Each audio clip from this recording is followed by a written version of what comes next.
Tesla has hit a significant milestone, producing 1,300 Cybertrucks per week. This follows an earlier achievement of 1,000 Cybertrucks in a week back in April.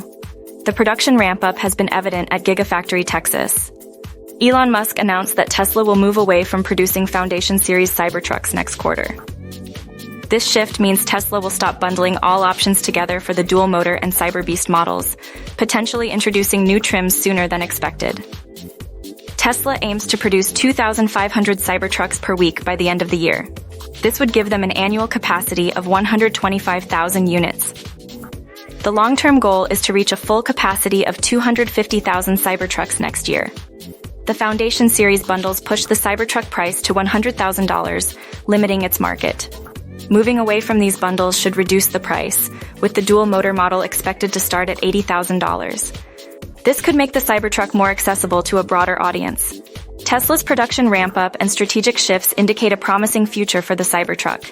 As they refine their offerings and increase capacity, the market will be watching closely.